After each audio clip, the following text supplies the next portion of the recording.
Hey, what's up? Dr. Kai Dupuy, episode 41, Coding While Black. Today is Wednesday, August the 19th, I believe. And I'm here at the Redmond Town Center, about maybe 15 minutes from my house in Redmond. I tried to record this message on Monday while I was at Rattlesnake Lake, but there was a lot of noise, a lot of background noise. The wind was really, really strong, and so I didn't come through very clearly, and someone let me know that. So I'm going to take that video down, and this is going to be the repost of episode 41. And what I wanted to share on this particular video, this particular post, is the idea of the historic ramifications of what has occurred in terms of African Americans and technology.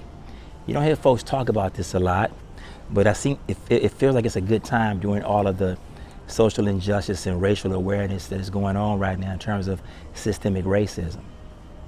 Well, this is not, the technology field did not escape what is going on for 400 years. So there is a part that was played back in the day as well in terms of how we feel about ourselves as it relates to technology. So it reminded me as all this was going on, and I'm working on some things right now. I was going back through my dissertation, and I remembered that my first chapter or my second chapter in my lit review, I had a whole piece in my lit review about how since the beginning of America, racism has played a role in terms of conditioning black folks to not see themselves as technologists, to not see themselves possessing ingenuity, to not see themselves as inventive and innovative, right? This was part of the brainwashing that went on very early on, very, very early on.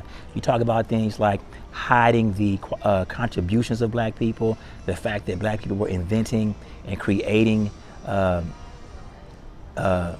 ways to make work easier or help to make the Industrial Revolution go, but they were not given their patents for this work.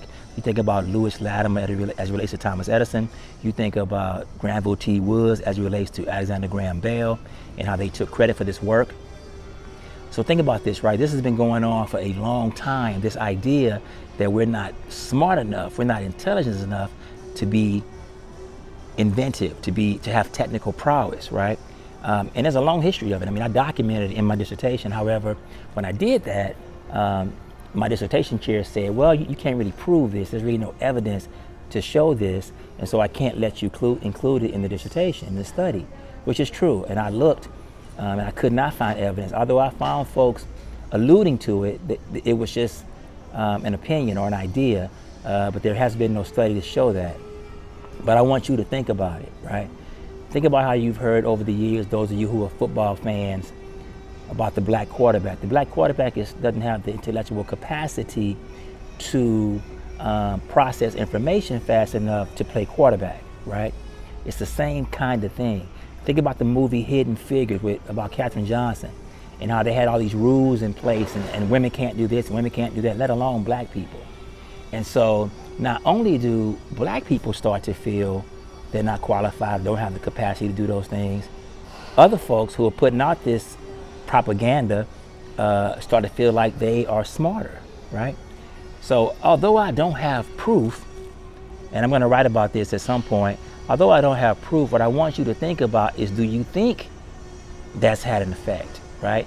400 years of being told that you aren't smart enough, 400 years of being told you don't have the intellectual prowess to be a technologist, to be inventive, to have ingenuity, to create, right? When we know, of course, going back to Africa, that's all we did was create.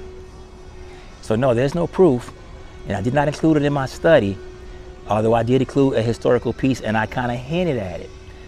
But you definitely want to think about this. Not only that, this notion of fearing technology, right? I want to mention a couple things about this.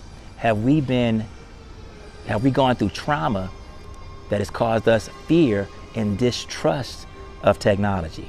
Think about the Tuskegee experiment and what went on with that. And if you don't have any history about that, go get the book called Bad Blood, which is a chronicle of the Tuskegee experiment. Check that out. What about the HeLa stem cells, the story of Henrietta Lacks, right? And I posted an article this week on my Facebook page, my doctor Facebook page, not my personal Facebook page, about the history of scientific inquiry and the role that blacks played in that in terms of how we were used. So this distrust has been bred. Now, it may not be relevant today, or maybe it is in terms of the vaccine for the coronavirus. It may not be relevant, but are we harboring that conditioning, right? Is that playing out in 2020 as we look at the underrepresentation of African Americans in technology? Not saying it's true, not saying I have evidence, but it is absolutely something to think about and something to consider. And part of our issue is we need to reverse this conditioning. We need to change the mindset and shine a light on all the hidden figures and all the contributions and all of the ideas and messaging that nowadays are much more subtle about what African Americans can and can't do, particularly as it relates to technology and technological prowess. Just wanted to drop that on you. Again, this is episode 41. This is The Retake. I'm your man, Dr. Kai Dupuy, Coding While Black. Peace.